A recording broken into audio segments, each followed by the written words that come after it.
महाकालेश्वर, ये नाम सुनते ही मन में आस्था और रहस्य दोनों की एक मिलीजुली तस्वीर बनती है। तो चलिए आज इस मंदिर से जुड़े कुछ ऐसे ही रहस्यों से पर्दा उठाते हैं। इस सफर की शुरुआत एक ऐसे सवाल से करते हैं जो शायद चौंका दे। क्या कभी सोचा है कि इस मंदिर में एक जमाने में एक ऐसी आरती होती थी जो इंसान की चिता की ताज़ा राख से की जाती थी? तो आखिर ये भस्म आरती है क्या और इसका महाकाल से क्या नाता है?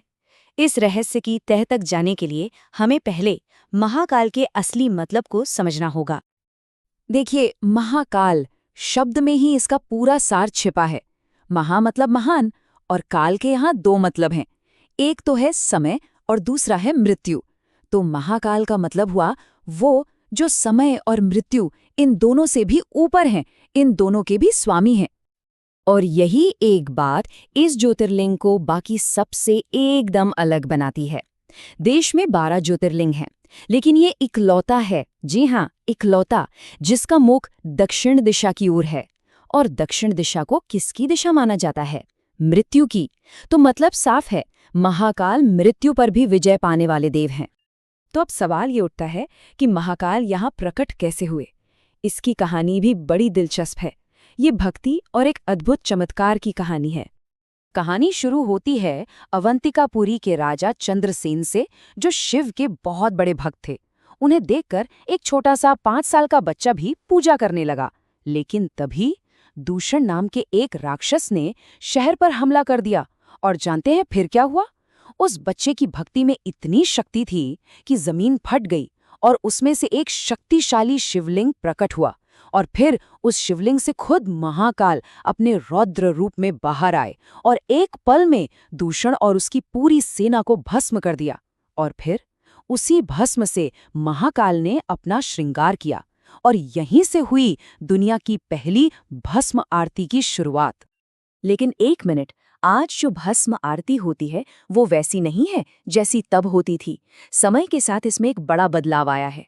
पहले ये आरती दिन की पहली चीता की ताज़ा राख से होती थी, जो वैराग्य और जीवन की सच्चाई का प्रतीक थी। लेकिन आज इसे गाय के गोबर से बने कंडे की पवित्र राख से किया जाता है, ताकि हर आम भक्त भी इस अद्भुत आरती का हिस्सा बन सके। चलिए अब इतिहास से निकलकर आज के एक ऐसे रहस्य की बात करते हैं जो बड़े बड़े नेताओं को भी सोचने पर मजबूर कर देता है। एक ऐसी मान्यता है कि उज्जैन में रात को कोई राजा नहीं रुक सकता। तो सवाल ये है कि आखिर ऐसा क्यों है? क्यों देश के प्रधानमंत्री और मुख्यमंत्री तक उज्जैन में रात गुजारने से कतराते हैं?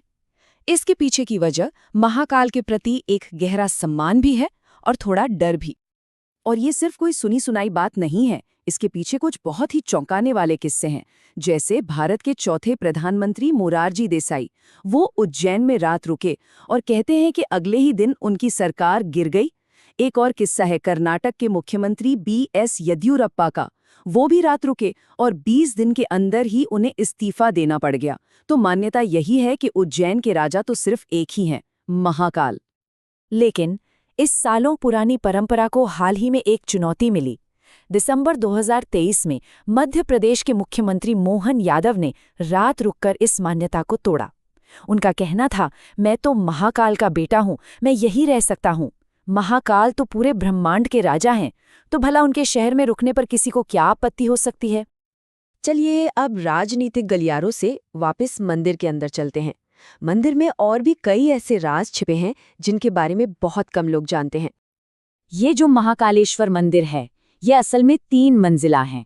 ग्राउंड फ्लोर पर तो है महाकालेश्वर ज्योतिर्लिंग, फिर बीच वाली मंजिल पर है ओंकारेश्वर का मंदिर और सबसे ऊपर टॉप फ्लोर पर है नागचंद्रेश्वर मंदिर।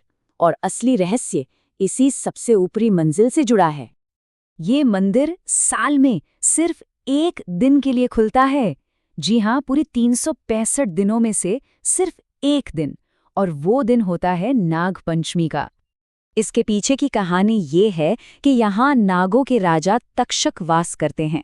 उन्हें भगवान शिव से ये वरदान मिला था कि वो यहाँ एकांत में तपस्या करेंगे और कोई उनकी शांति भंग नहीं करेगा।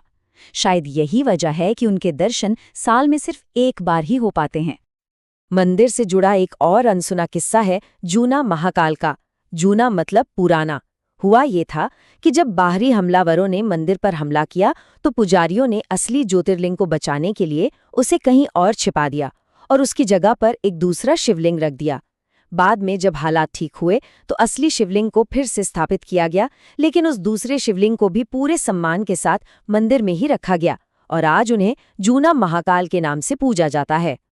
और अब चलते हैं इस सफर के आखिरी पड़ाव पर और शायद सबसे ज्यादा हैरान कर देने वाले रहस्य की तरफ। महाकाल मंदिर के पास ही एक और प्रसिद्ध मंदिर है काल भैरव का। यहाँ की सबसे अनोखी बात यह है कि भगवान को प्रसाद में शराब चढ़ाई जाती है, रोज हजारों लीटर शराब। लेकिन सवाल यह है कि वो सारी शराब आखिर जाती कहाँ है? इस पहेली को सुलझाने की कोशिशें कम नहीं हुई। अंग्रेजों के जमाने में एक अफसर ने तो मूर्ति के आसपास की जमीन खुदवा दी, लेकिन कुछ नहीं मिला और उल्टा उसकी खुद रहस्यमयी तरीके से मौत हो गई। आज के जमाने में साइंटिस्ट अपनी बड़ी बड़ी मशीनें और HD कैमरे लेकर आए, पर उन्हें भी मूर्ति में कोई छेद या पाइप नहीं मिला। दुनिया भर से रिसर्चर्स आए, वीडियोस बनाए, पर कोई भी ये नहीं बता पाया कि ये होता कैसे है।